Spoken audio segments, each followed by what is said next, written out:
So what happens when an unstoppable object meets a immovable force? Well, we're going to find out tomorrow in the men's final of Wimbledon. It's Carlos Alcaraz versus Novak Djokovic. Number one versus number two. History is going to be made either way. And before we get into it, remember to that like button, do subscribe if you're new, and do leave a rating or review if you're listening on a podcast platform. Okay, let's get into this because this is an incredible matchup.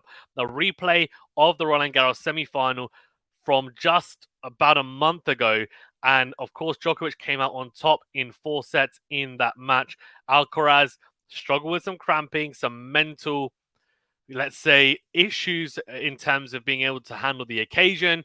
And in the end, Djokovic came out the stronger and went on to win the title there. He, he has an opportunity, Alcaraz, here to redeem himself, to at least put in a really good performance, and he's going to try and challenge Djokovic. He's very inexperienced on the grass still, even though he's won Queens this year. So he's looking to really emulate what Nadal did quite a few years back now by winning Queens and then winning Wimbledon. And that's exactly what Nadal did in 2008. And Alcaraz is the youngest finalist since 2007 when Nadal made the Wimbledon final to compete in the final at SW19.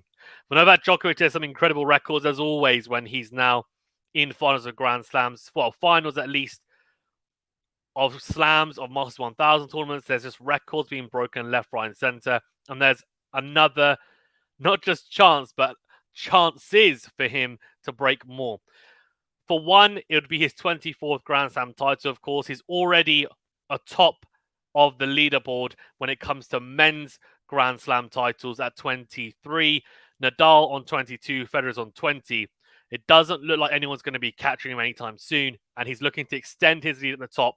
It's the first time that he is going into a final being in front at the top of the leaderboard. Will that play a part? It doesn't seem to, because his hunger is bigger than ever, and he said so in his post-match press conference for the semi-finals. He said, "Oh, Alcaraz is hungry. I'm really hungry too. Let's have a feast." So he's really up for this. And he also got a question where he was asked, "Okay, do you think you need Alcaraz to really motivate yourself to keep on pushing?" And he said, "No, I don't, because he's already sufficiently motivated." So there's some really positive signs coming out from Djokovic after that semi-final in terms of his mentality going into it. For Alcaraz, he said, "I don't want to be scared. There's no point being scared. I'm going to go into it. He's a great player. I'm going to do my best and see what I can do." He's dreamt of playing Djokovic before, so hopefully he handles the occasion better. But in terms of the other records that Djokovic can potentially clinch, well, he could also win a record equaling 8th Wimbledon title, which would be on par with Roger Federer. On top of that, he would win a 5th consecutive Wimbledon title. So he's won the last 4 SW19. He'd be looking to win a 5th, which would be really, really impressive as well, no doubt. So, look, there's a lot of things up for grabs, and Alcaraz, of course, is the world number one currently.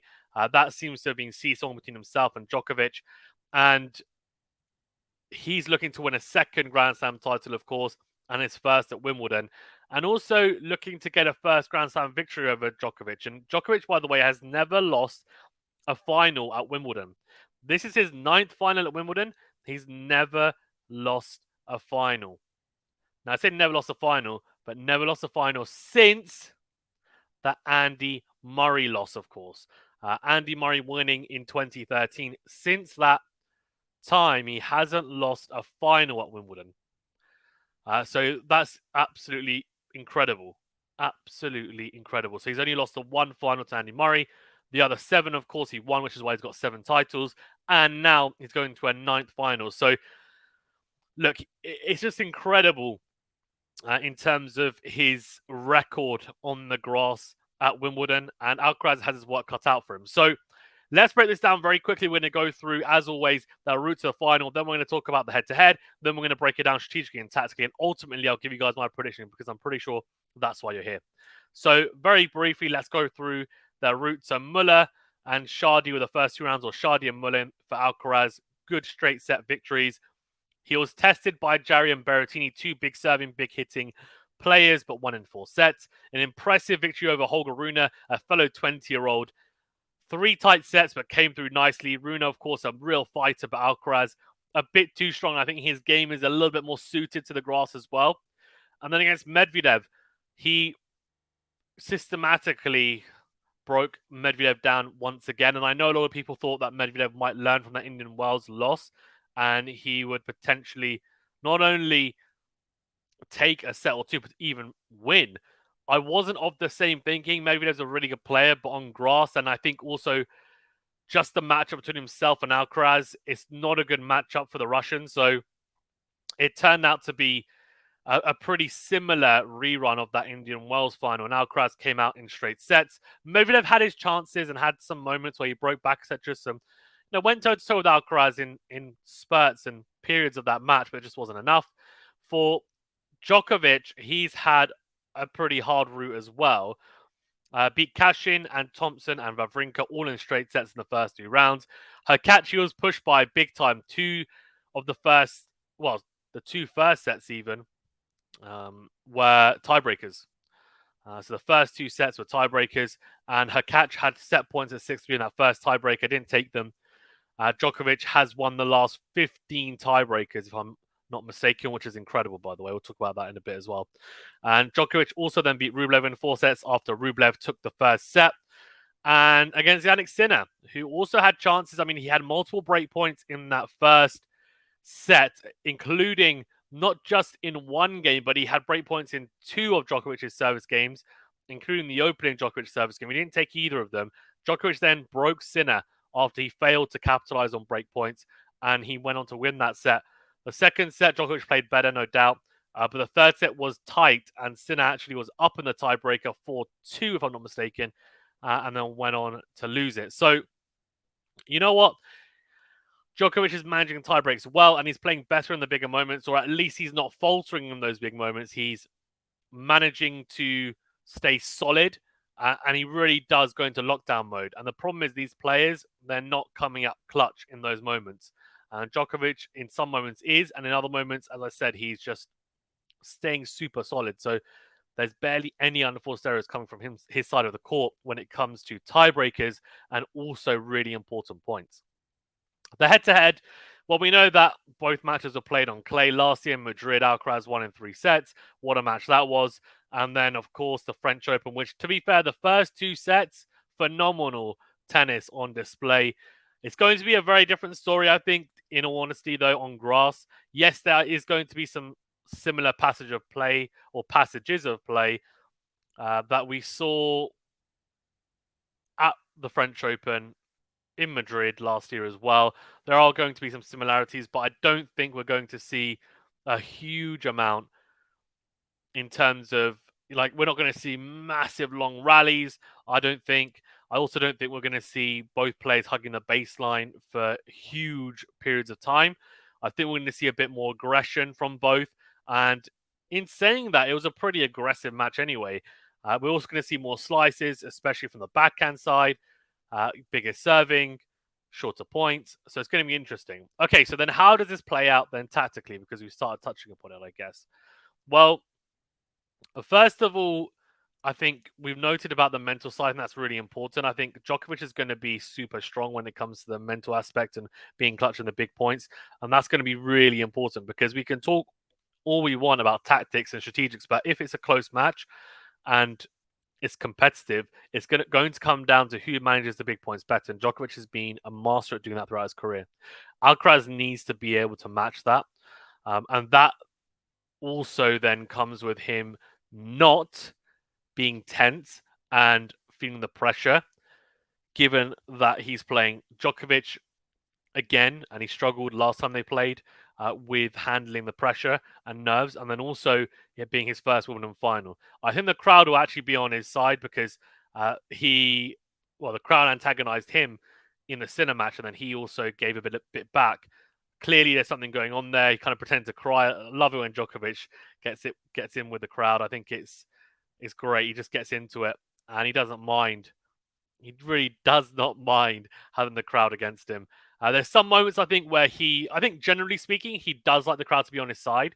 But when he can tell they're not, and he's maybe not playing his best like he wasn't against Sinner, he kind of used it to fuel him to then play better. And I thought that was really, really clever. And he's up here Djokovic is close to as optimal as you can get, I think, in all honesty. He's a mental giant. For Alcaraz, though, he said he's going to speak to. I didn't realize that he had a psychologist on tour with him since 2020. He said he's going to talk to her about handling it. If he handles his nerves well, then hopefully it comes down to tennis and skill set rather than the nerves. But in finals, it can happen. But he's already made a Grand Slam final. He's won it at the US Open last year, so hopefully he can take that experience.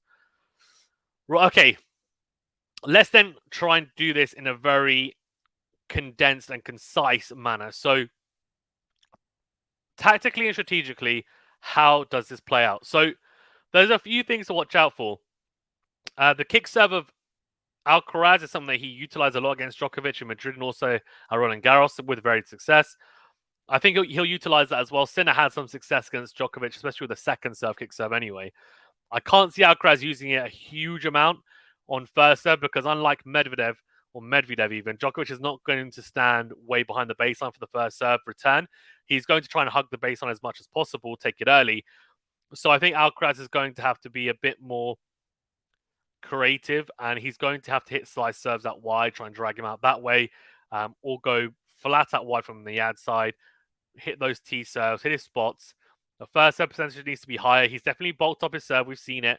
This surface definitely rewards players hitting flatter, quicker first serves, rushing the opponent on return. And, I do think that for Alcaraz, he needs to have a really good serving day, no doubt. No doubt, because Djokovic, we've talked about this before, best returner ever, in my opinion. And on grass, he just is so good at being able to have barely any backlift, but just pure timing when it comes to return. He's going to do exactly what Alcaraz has been trying to do at Wimbledon recently, which is trying to go deep down the middle on return for the most part. If he's really feeling his return, Djokovic, then of course he will start hitting return winners, especially with the backhand side. It's just so good, as on the first serve return. And the second serve return is going to be interesting because both players, I think, have tried to bulk it up a little bit, their second serve. Djokovic has been hitting some second serves above 100 miles an hour at times. Same with Alcaraz. So I do think that Alcaraz is going to be hitting kick serves for the most part for second serve. So probably hitting around 90, 95 miles an hour and trying to go into the backhand. And that's probably a safer option as long as he is able to place it correctly and he's not just going into the hitting zone of Djokovic. He needs to try and tuck him up with the body serve as well. I think that's a really useful tactic, especially on grass. It skids on more. I think that's a clever tactic to utilize, and I've seen Djokovic utilize it quite well as well. But what Alcaraz did really well against Medvedev, who actually has a pretty strong second serve, generally speaking, in terms of pace, is attack that second serve a lot and really get Medvedev onto the back foot straight away. If he can do a similar thing against Djokovic, who, you could argue that Medvedev is as good defensively as Djokovic. Generally speaking, I think that's true. On grass, you'd have to say that Djokovic is better when it comes to defending on grass, mainly because his movement is a lot better than Medvedev's on grass. He's more experienced and he slides extremely well. So I think that he's still going to be able to get an advantage, Alcaraz, by attacking the second serve. And if he's able to return for the most part like he did against Medvedev, which is attacking that second serve, and if he finds that he's missing a lot of the second serve returns or they're not deep enough into play, then go deep down the middle. It's fine. At least give yourself a chance in those points. He's got the ability, though, to, of course, run around the backhand, hit into in forehands, to really put Djokovic on the defensive. But Djokovic would defend for his life. And so will Alcaraz. And that's where we might then see those slightly longer points, which are going to be incredible to watch. And that's what we might then see, for example, Alcaraz employ the drop shot, even Djokovic employ the drop shot. We saw at Roland Garros, both players doing it. Also, both players coming forward. I think this is really key because I think we know how Djokovic can win and how he's got such a great all-round game.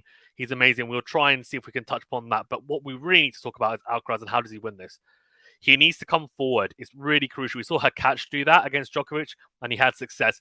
Hurkacz does not have the same quality of ground strokes as Djokovic. As Alcaraz even. But his hands at the net are really good.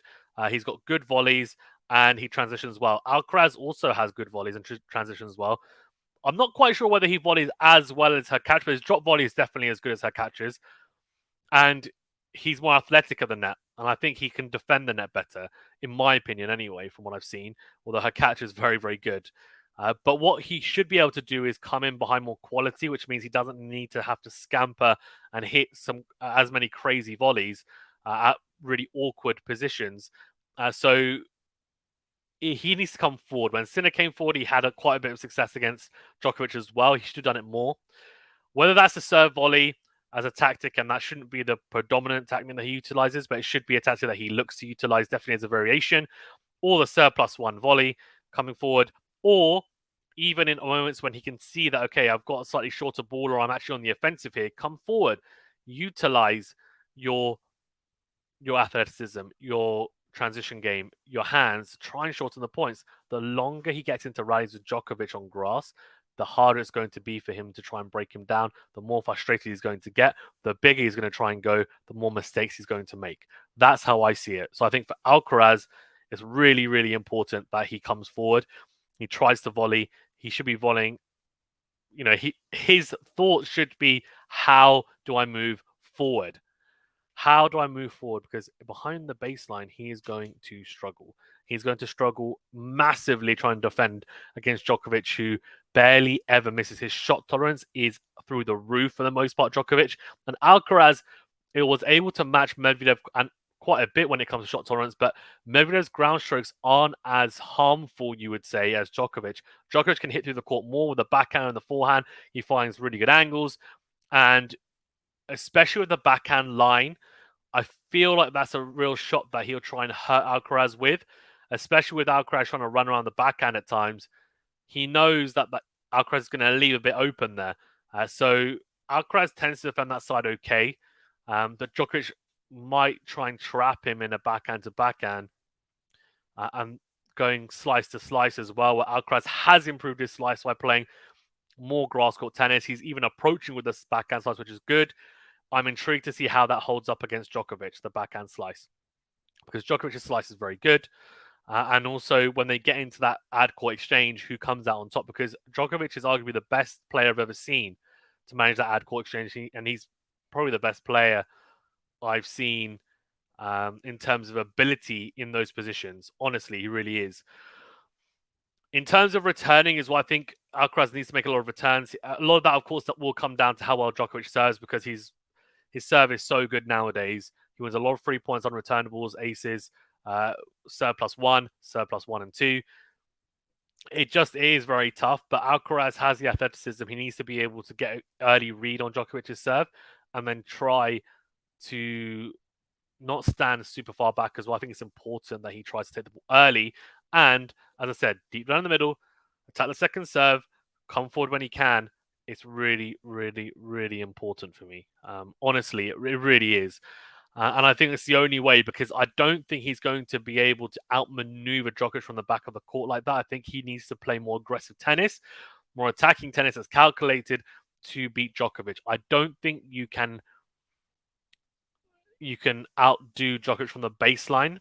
You need to have variation in your game, disrupt his rhythm, and be a disruptor. I think I've heard that word quite a lot in a lot of other people's previews, or just people generally speaking about other matches when they've talked about opponents trying to beat Djokovic, is about how can you disrupt his game. And the way to do that is to try and almost take the racket out of his hand.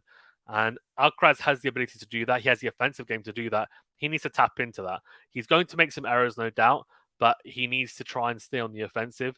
I'm not saying go full power every single point and swing at everything. He's got more guile. He's got good defensive ability as well. He doesn't need to do that all the time, but his predominant tactic, his overriding general feel when it comes to how he should approach this match is, I should be the one dictating play. I should be on the one on the front foot, because if I am, I know I've got all the tools to hurt him. That is the drop shot, for example, the lob, the volleys. I know I've also bulked up my serve as well. It can be hurtful. I've got big forehand that I can hit in different ways. My backhand as well is flat. I can find good angles on the grass. My slice is improved. And defensively speaking, and my movement especially is improved on grass, given the amount of matches I've played this year so far on the surface. For Djokovic, look, I mean, he moves so well on the grass. He is the epitome of Mr. Elastic, and we know how good his backhand is. It holds up beautifully on any surface, but especially on grass, it's breathtaking, honestly. And his forehand now has become a real weapon, and it'll be interesting to see because in Roland Garros, he was actually out hitting Alcaraz at times, forehand to forehand. I'm very, very interested to see how it holds up against Alcaraz now at Wimbledon, and also to see whether the drop shot is going to be as effective against Djokovic as it was at Roland Garros. Because I would assume that Alcaraz, if he's going to be getting out hit from the back of the court and the drop shot's not working, is then go and exactly what I said when Sinner was playing Djokovic is go hard down the middle with depth. Depth is going to be the key against Djokovic because anything slightly short, he latches onto and he steps in. You need to make sure the depth is there. That's what Alcaraz really needs to do. If he's going to sacrifice a bit of power, that's fine. Because what will happen is eventually he will get a shorter ball that he can then attack with and change direction first. That's what he needs to do. So let's see if he's able to do that. But look, it's going to be a really interesting match. I have not a lot of clue about who I think is going to win. I think Djokovic is definitely the big favorite, though. It's impossible to kind of go against him and say he's not. Anyone saying that Djokovic isn't the favorite, I'm not really sure what to say to you because even if Alcaraz was to win, it's still an upset in my book, given that Djokovic has won 7 Wimbledon titles and this is Alcaraz's first Wimbledon final. So I'm going to go for Djokovic in 5 sets. I'm hoping we get a thriller. We are going to be doing a live watch along for it. Guys, do keep an eye out for that. Make sure you do like this video, subscribe if you're new, and we'll see you in the comment section and also for the live watch along for this match. Cannot wait to get into it. It's going to be a cracker. Thank you very much, guys. Stay safe and well. We'll see you in the next video.